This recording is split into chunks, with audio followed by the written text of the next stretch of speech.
사도행전 5장 12절부터 21절까지 말씀을 중심으로 이게 아닌데요, 이런 제목의 말씀으로 같이 은혜를 나누기를 원합니다. 우리 신앙생활 중에 중요하다고 생각하는 것들 뭐가 있으십니까? 예배생활 중요하죠. 또 기도생활도 중요하고요, 찬양 중요하죠. 또 성경 읽는 것 중요하고 또 큐티가 또 중요합니다. 여러 가지 신앙생활 하면서 많이 해야 될 일들을 많이 하고 계신데, 그 중에 우리가 간과하는 것 한 가지가 있거든요. 혹시 뭔 줄 아세요? 바로 간증입니다. 간증이에요. 간증. 근데 여러분, 간증하면 먼저 어떤 것부터 떠오르시나요? 간증하면 성공한 것? 병 나은 것? 자녀가 잘 된 것? 문제가 해결받고 성공했나? 학교를 잘 갔나? 이런 생각부터 먼저 들어오시진 않으십니까? 혹시 그러시다면 간증에 대한 기본 개념이 좀 잘못 잡혀 있는 겁니다. 우리가 이런 간증 들으면 어때요? 분명히 병이 낫고 문제가 해결되고 좋은 일인데 하나님께서 은혜 주셨다고 하긴 하는데, 듣다 보면 어느 순간부터 이 사람이 하나님 은혜를 말하는 건지 자기 잘났다고 이야기하는 건지 잘 모를 때가 있어요. 그렇지 않습니까? 아니, 목사인 저도 그런 때가 있는데 오죽하시겠어요? 듣다 보면 이 사람 되게 잘난 척하네, 그럴 때가 있어요. 그렇게 생각하셨던 분 손 들지 마시고 눈만 깜빡해 주시기를 바랍니다.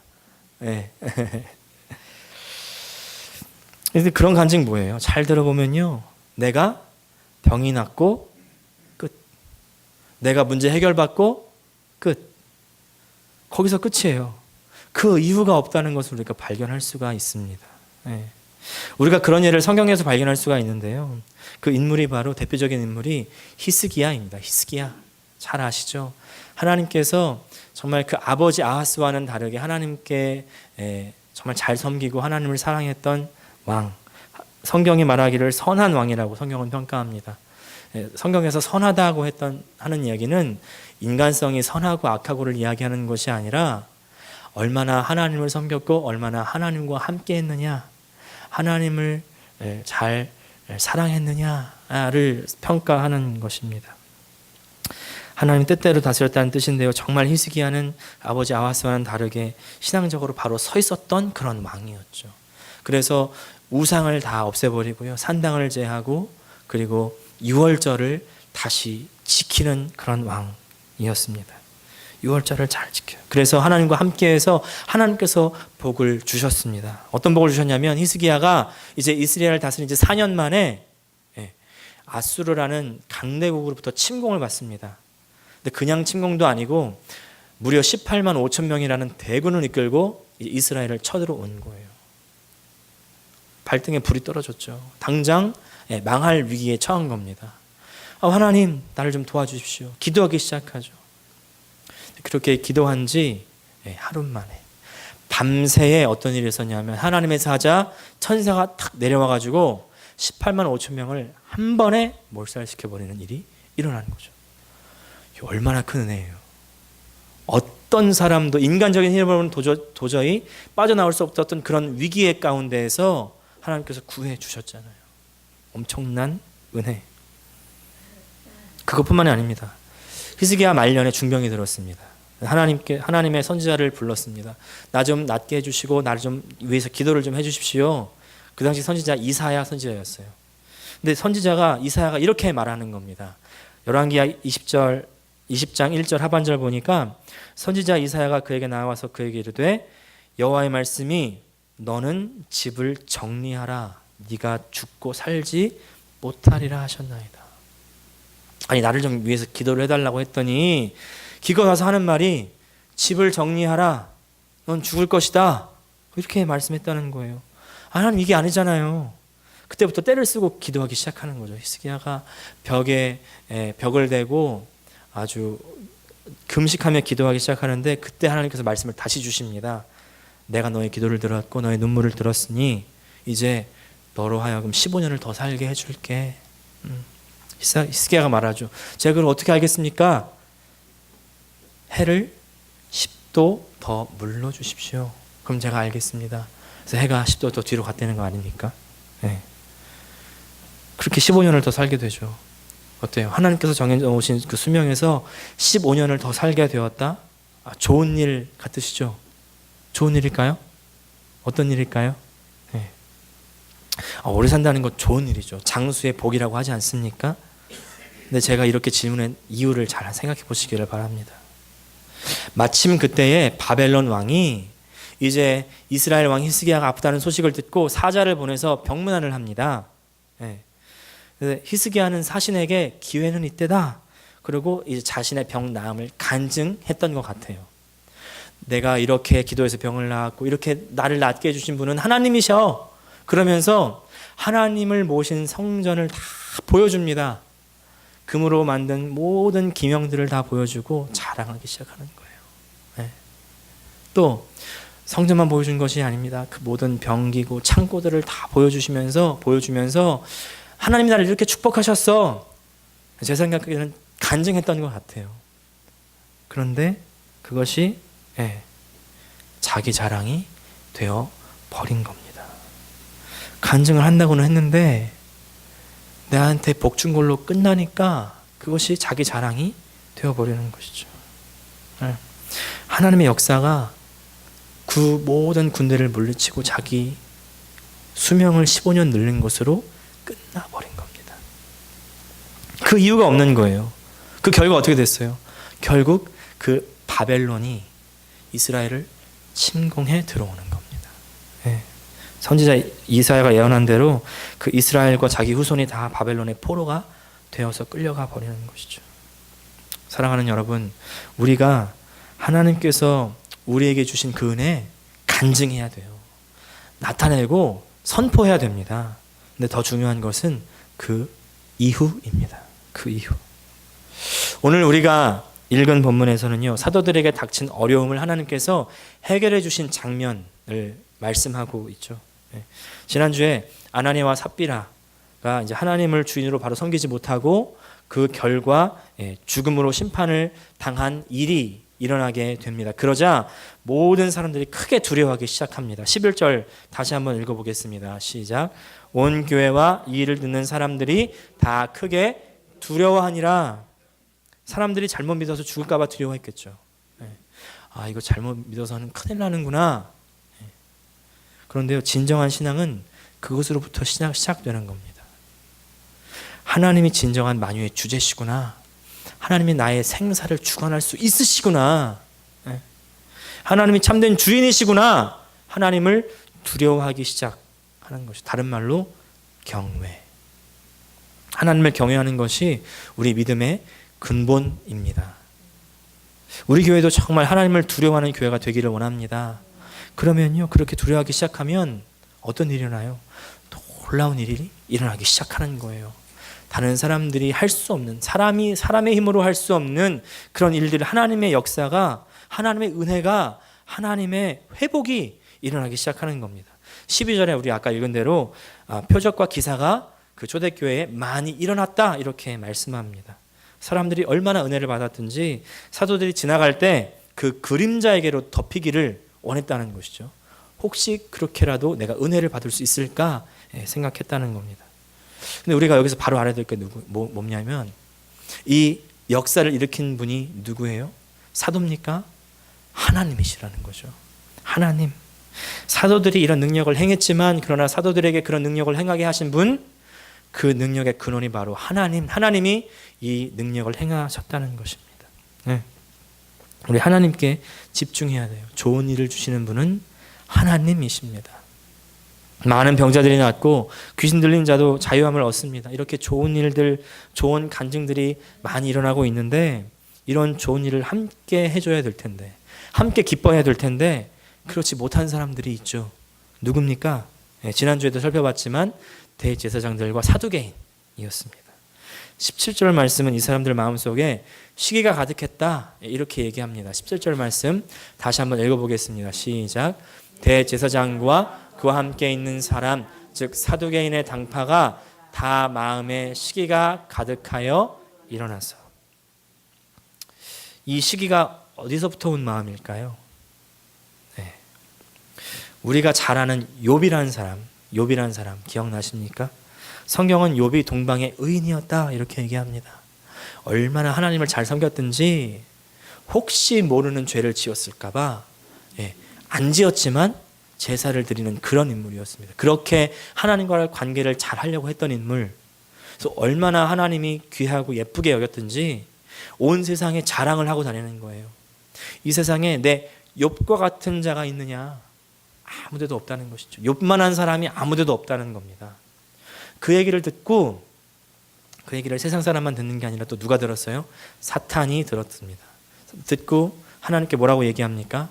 하나님이 욥을 잘 되게 해주고 부자 되게 해주고 자녀가 많게 해주고 그렇게 성공하게 해주니까 하나님 섬기는 거죠. 그거 다 뺏어가 보십시오. 욕하고 떠날 겁니다. 뭐예요? 사탄이 욥을 시기 질투하는 거죠. 우리 가운데 혹시 이런 시기하는 마음 있으십니까? 질투하는 마음 있으십니까?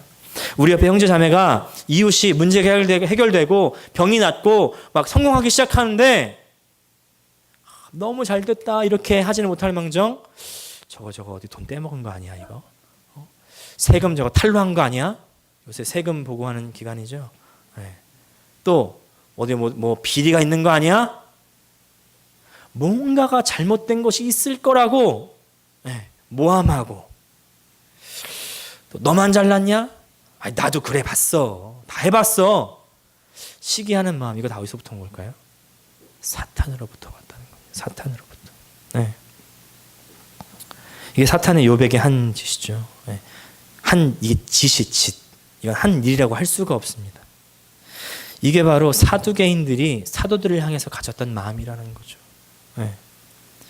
우리 교회는요, 내 이웃, 내 형제 자매 즐거움이 있다면 함께 즐거워해 줄 수 있는 교회가 되길 원합니다. 아멘. 사두개인과 같은 그런 마음 버려야 돼요. 근데 그런 시기하고 질투하는 그런 사두개인의 그런 사두개인들이 사도들을 이제 잡아 가두는 겁니다. 18절 말씀 또 읽겠습니다. 시작. 사도들을 잡아다가 옥에 가두었더니 사도들이 지금 옥에 갇힌 게 벌써 몇 번째예요? 2번째입니다. 지난번에 사도행전 3장에 성전 미문에 앉았던 그 불구가 되어서 일어날 수 없었던 그 사람을 고친 이후에 하도 사람들이 몰려드니까 안 되겠다 이래가지고 가뒀잖아요.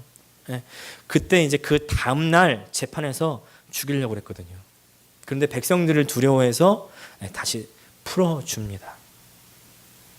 근데 이번에는요, 그때와 일의 양상이 좀 다르게 흘러가는 것을 볼 수가 있어요. 이번에는 이제 감옥에 갇힌 사도들이 감옥에서 있는데 감옥에서 무엇을 하고 있었을까요?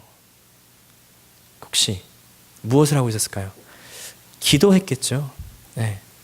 또 다른 데를 보니까 또 찬양했다는 사도들도 있습니다. 바울과 실라는 옥에서 찬양을 했으니까 아마 이 사도들도 기도하고 찬양하지 않았을까? 어떤 기도했을까요?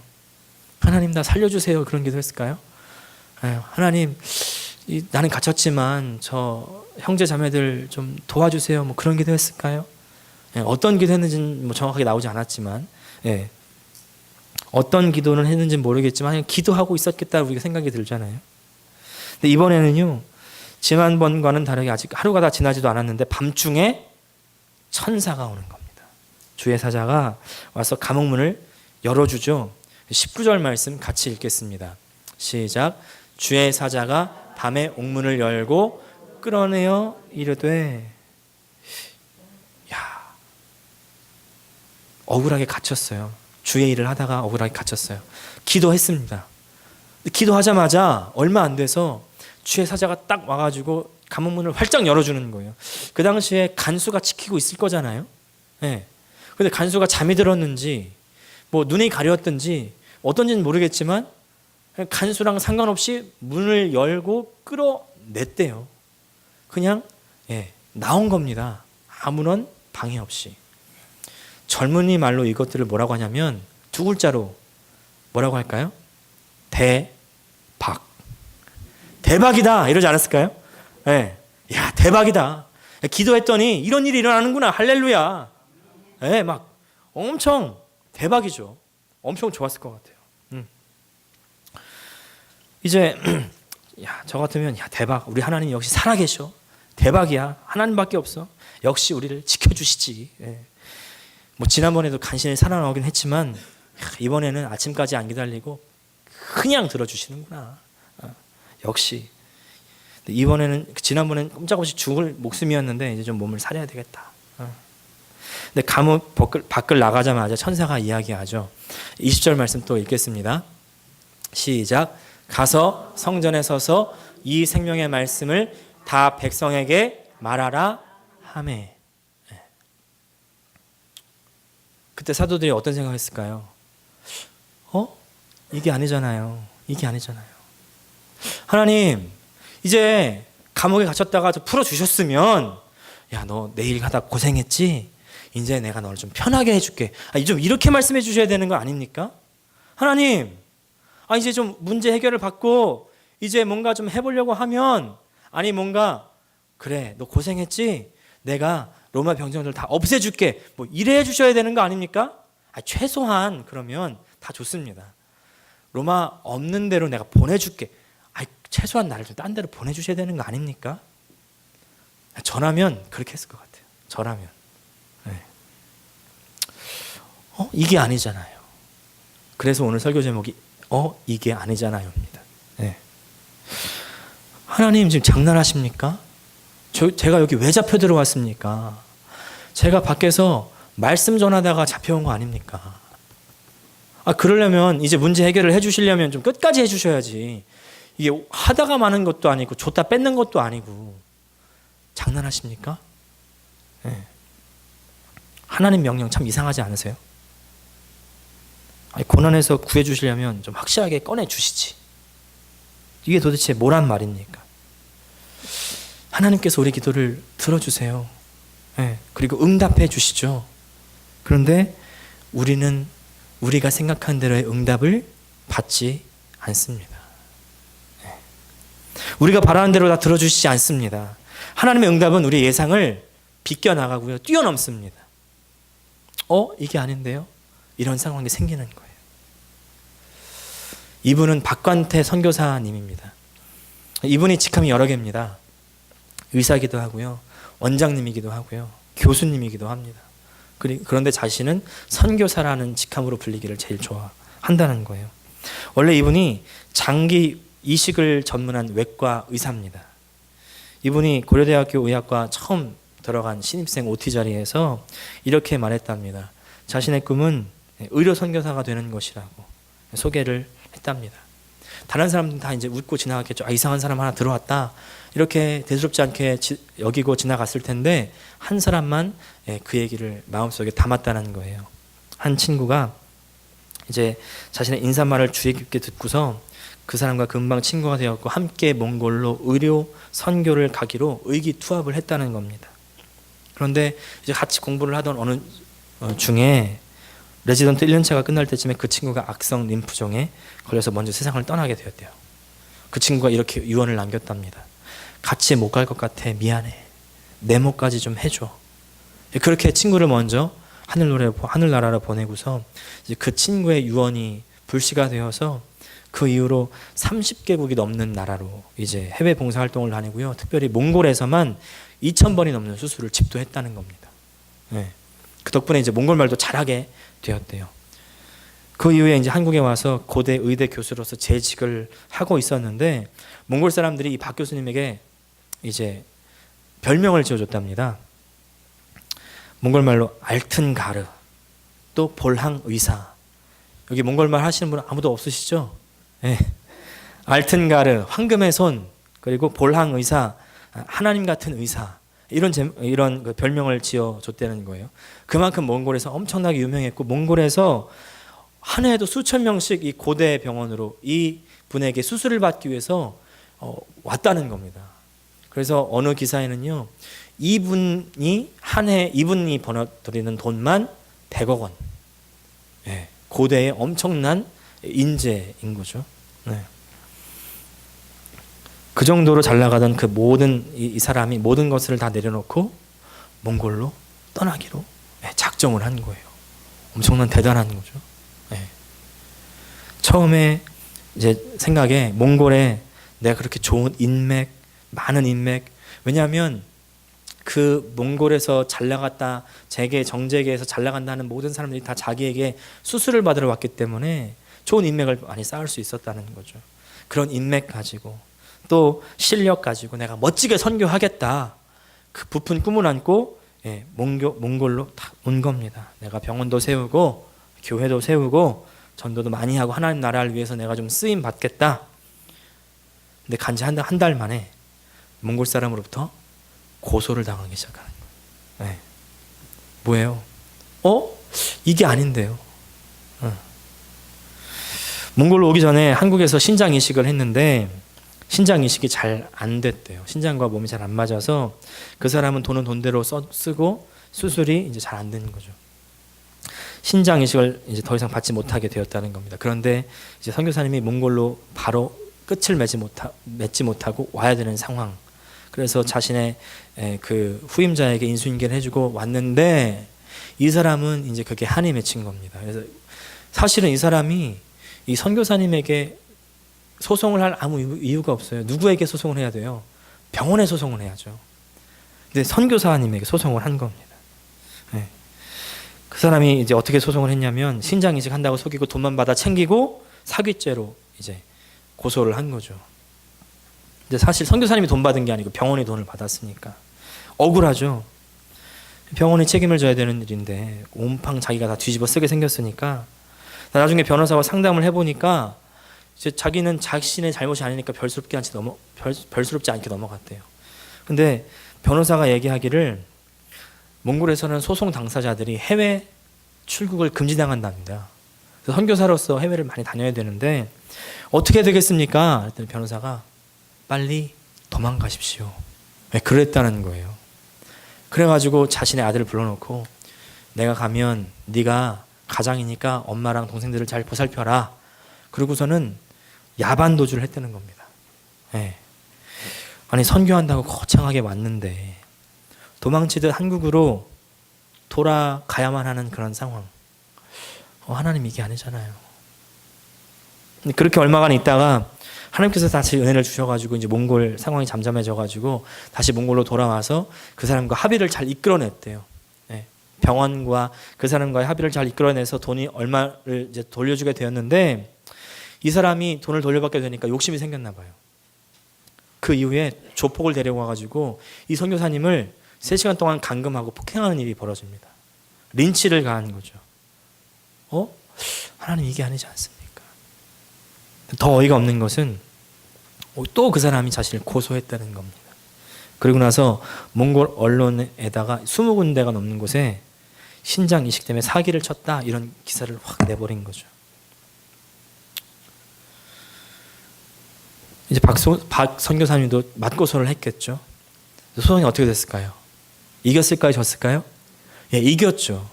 근데 참 어이가 없는 건 이 판결문을 제가 보니까 가관입니다. 벌금이 얼마 나왔을까요? 무려 미화로 $5. $5를 벌금으로 내려가 나왔다는 거예요. 무슨 말이에요? 이미 다 짜고 치는 고스톱이 되어 있다는 거죠. 네. 한 통 속에 되어 있었다는 겁니다. 속에서 그런 생각이 들었대요. 너 이래도 선교사역 할 수 있겠니? 이래도 몽골 사람 사랑한다고 할 수 있겠니? 처음에 몽골 왔을 때는 내가 몽골 사람들을 사랑한다고 해서 왔다는 것이죠. 자신에게 말할 수 있었는데 지금은 내가 이런 사람들을 사랑할 수 없구나. 미워하지 않으면 다행이겠다. 이런 생각이 들더라는 거예요. 하나님, 사랑 자신 없습니다. 사랑하기 어렵습니다. 나의 불쌍한 마음을 주세요. 그렇게 기도했다는 거죠. 그렇게 기도한 다음 날 그 사람이 찾아왔답니다. 미안하다고 하다라는 거예요. 그래서 이제 수중에 $1,000 정도 이렇게 쥐어주면서 네가 얼마나 돈이 없어서 그랬겠니? 너 참 불쌍하다. 이제 그러고서 돌려보냈다는 거예요. 근데 신기하게 그 다음에 하나님께서 마음에 감동을 주시는데 네가 병원을 세워라. 네가 병원을 세워라. 제가요? 제가 병원 세우라고요? 그랬다는 거죠. 여러분 잘 생각해 보세요. 이 선교사님이 전문이 뭐예요? 장기 이식. 장기 이식 전문 병원 들어보셨습니까? 장기 이식은요, 전문 병원을 할 수 있는 병원이 아니에요. 하나님, 제가 장기 이식 전문 의사인데 무슨 장기 이식 전문 병원을 세웁니까? 저는 병원 못 해요. 그러면서 계속 기도하기 시작하셨다는 거죠. 계속 기도하는데 신기합니다. 주변에서 병원 하라고 건물을 줬대요. 또 후원하는 교회에서 돈을 마련해가지고 엄청난 돈을 줬다는 겁니다.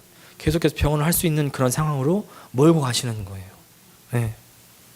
그렇게 해서 이제 이게 하나님의 뜻이구나 하고 깨닫게 돼서 이제 병원을 만들었는데, 어떤 병원 만들었냐면 혈액 투석 전문 병원.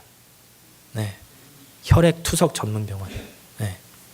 다이얼리시스 한 거죠. 혈액 투석을 하면서 환자들이 복음도 들을 수 있도록 그렇게. 그런 병원이에요. 이상하지 않습니까? 한국에서 그 좋은 직장, 그 좋은 위치 다 내려놓고 이제 선교사로서 하나님의 복음을 위해서 나왔다면 뭔가 좀 길도 잘 열어주셔야 될 것 같고 뭔가 잘 풀려야 되는데 그렇지가 않은 겁니다. 고난이 생기고 산 넘어 산, 고비 넘어 고비. 또 이후에 병원이 이제 문을 열려고 하는데 정부에서 허가를 안 내주더라는 거예요. 왜? 뇌물을 안 줘가지고. 뇌물을 줘야 몽골에서는 모든 일이 다 이루어진다는 거예요. 뇌물을 안 주니까 1년 반 동안 꼼짝달싹을 할 수 없더라는 겁니다. 병원 스태프는 다 뽑아놨는데 월급은 꼬박꼬박 나가고 할 수가 없으니까 하나님이 어떻게 해야 되겠습니까?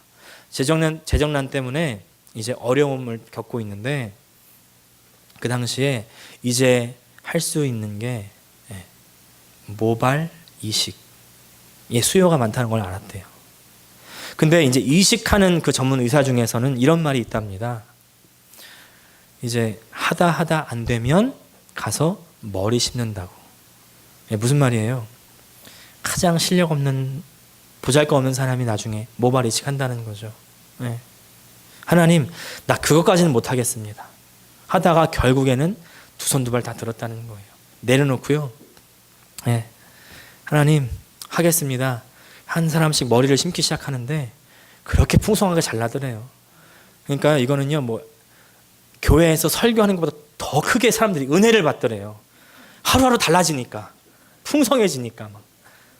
그렇게 복음이 잘 들어갈 수가 없더라는 거예요. 뭐예요?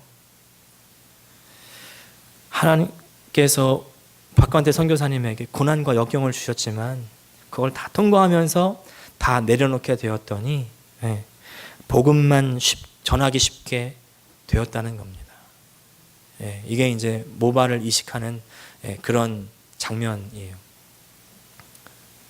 그래서 복음을 전하기 쉽게 바뀌게 되었다는 겁니다. 바로 이겁니다, 여러분. 하나님께서는요, 우리에게 응답을 주시고 나서 꼭 뭘 주시냐면 사명을 주세요. 무슨 사명이에요? 생명의 말씀을 전하는 사명입니다. 하나님께서 사도들을 감옥에서 이끌어내신 다음에 그 다음 하시는 말씀이 뭐예요? 생명의 말씀을 전하라. 생명의 말씀을 전하라.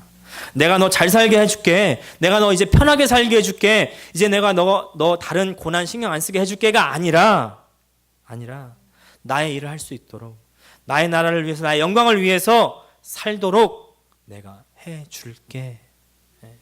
그것을 위해서 응답해 주신다는 것이죠. 우리 마태복음 6장 33절 같이 읽겠습니다. 시작. 그런즉 너희는 먼저 그의 나라와 그의 일을 구하라. 그리하면 이 모든 것을 너희에게 더하시리라. 그러니까 사도들은요, 천사의 그 생명을 말씀을 전하라. 그 말씀 듣고 바로 어떻게 해요? 말씀 전하러 가는 겁니다. 21절 말씀 또 읽겠습니다. 시작. 그들이 듣고 새벽에 성전에 들어가서 가르치더니.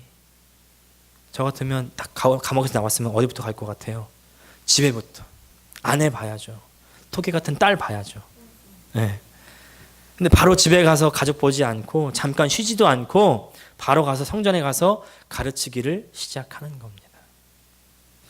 오늘 말씀의 결론을 맺습니다. 우리 삶에서 하나님의 은혜로운 손길이 있습니다.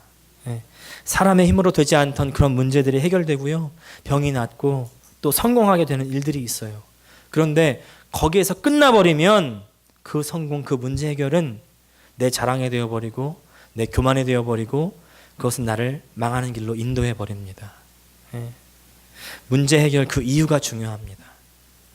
하나님은 사도들을 감옥에서 꺼내주신 이후에 생명의 말씀을 전하는 사명을 주십니다. 우리에게 어떤 간증들이 있으십니까? 그것으로 교만해서 나의 자랑의 기회로 삼지 마시기를 바랍니다. 오히려 그것을 통해서 사명을 받으시기를 바랍니다. 하나님의 음성을 들으시기를 바랍니다. 하나님께 포커스를 맞추고 하나님 전하고 생명을 전하는 그런 사명의 삶을 사시는 저 여러분 되시기를 예수의 이름으로 축복합니다. 기도하겠습니다.